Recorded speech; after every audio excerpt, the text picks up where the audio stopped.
This session, we're going to begin by answering one of the most important practical questions in this whole theme, one that many people are concerned about. That is, how do demons come in? How do they gain entry to human personalities and lives? My answers that I'm going to offer to you are based on experience, and I'm not by any means suggesting that they are totally complete. But I will list 7 different ways in which they may be able to come in. The first one is what I call occult background. In other words, somewhere in your family history, there has been involvement with the occult. And when you talk about the occult, you realize that you're dealing with false gods. That's really what it is.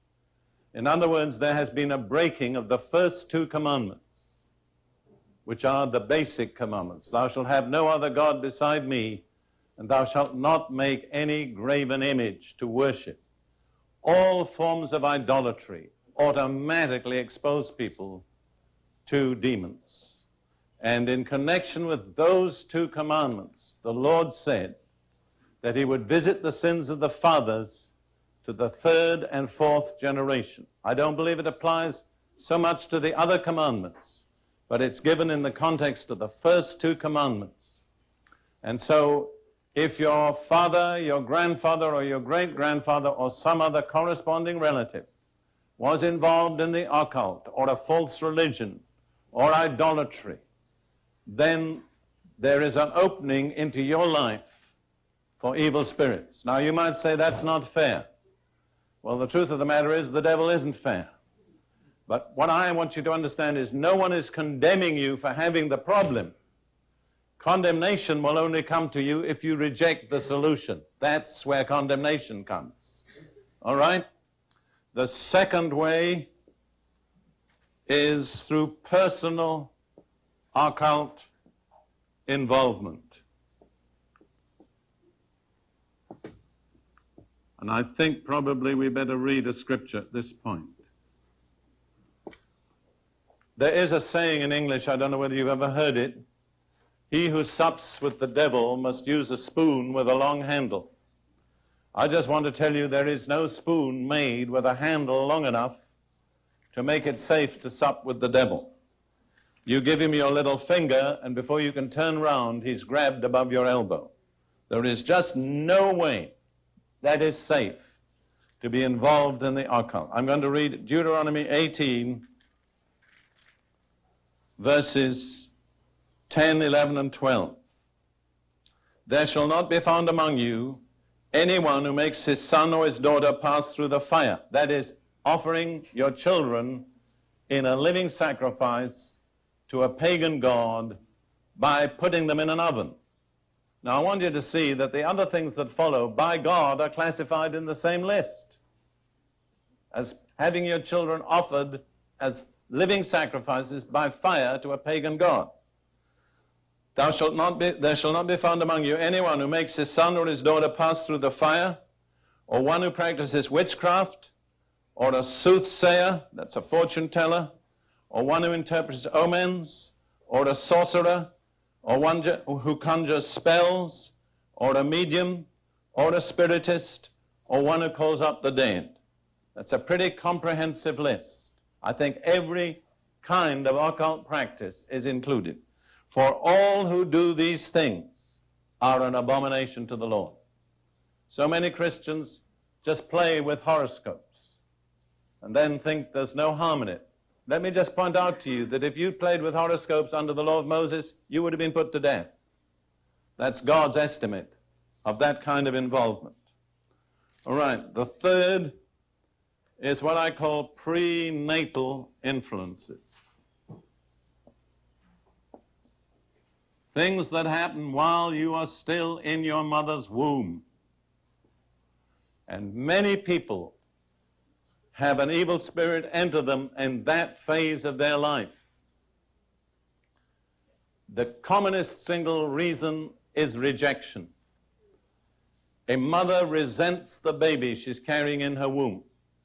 Maybe she wasn't married, and it's going to be an embarrassment. Or maybe she's not getting on well with her husband, and she just doesn't want another burden in the family.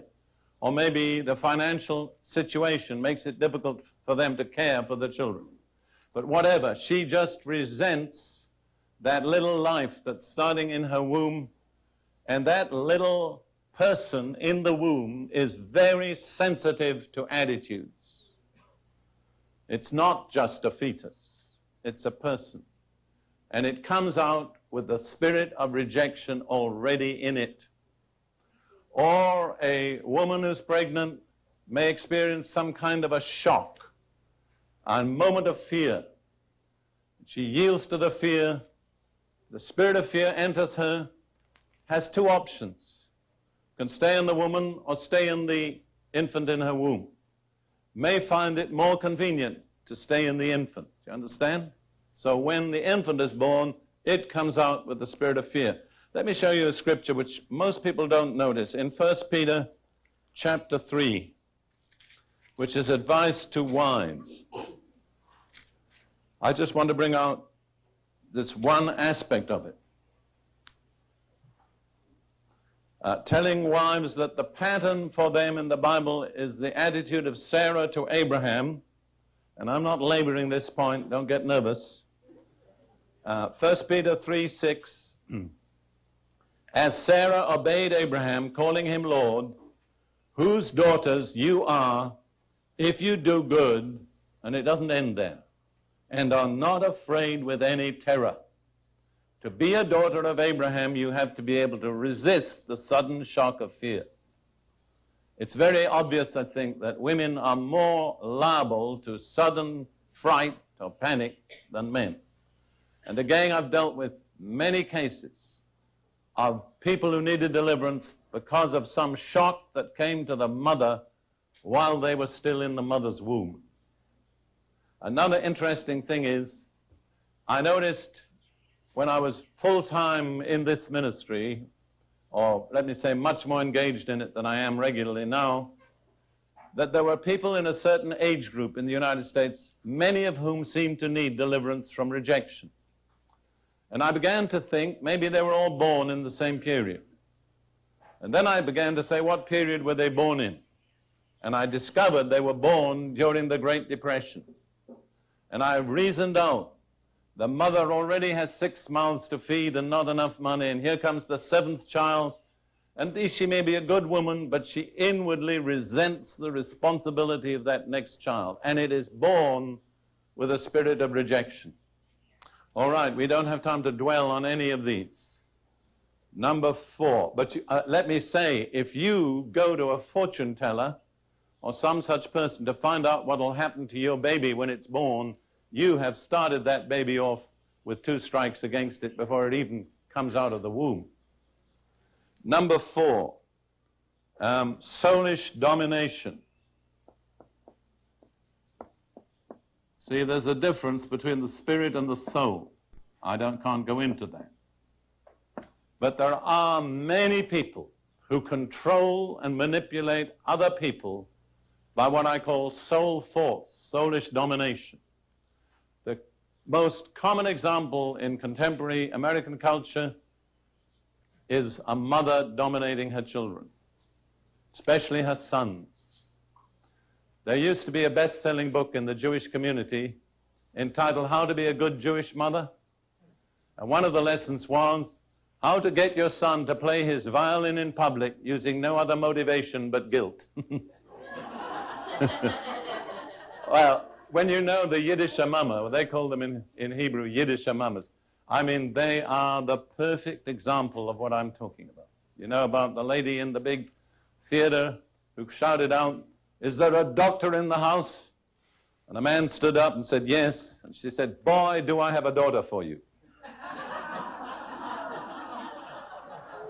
All right, but it goes a lot beyond that. I have met successful businessmen, bank presidents and people like that, who never developed in emotional maturity because they still were tied to their mother's umbilicus. The spiritual umbilical cord had never been cut. The methods of manipulation are endless. I think of a mother who dominated her family because every time things went wrong, she got migraine.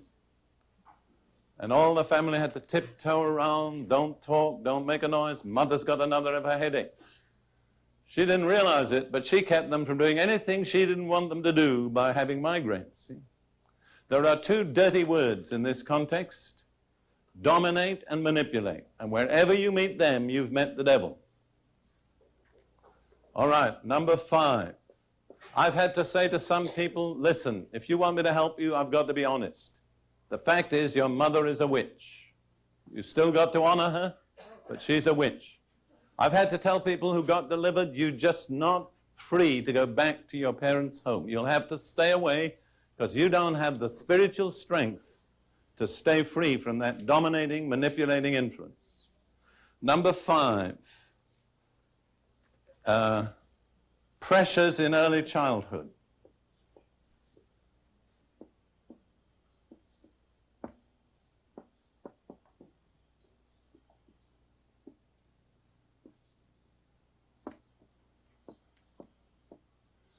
I have discovered that a child's spiritual and emotional defenses are not strong enough to keep out persistent demon pressure. Now, it says in James 3:16, something that's worth bearing in mind. James chapter 3, verse 16. For where envy and self-seeking exist, confusion and every evil thing will be there. So where there is an atmosphere of strife and disharmony between the parents, it generates a condition in which the children will be automatically exposed to demon influences. And I would say more than 90% of children are incapable of keeping them out. My observation is that 80% of demon problems have started in a person's life before the age of 5. And the parents are responsible for that situation. You understand? Number 6, moment or place of weakness.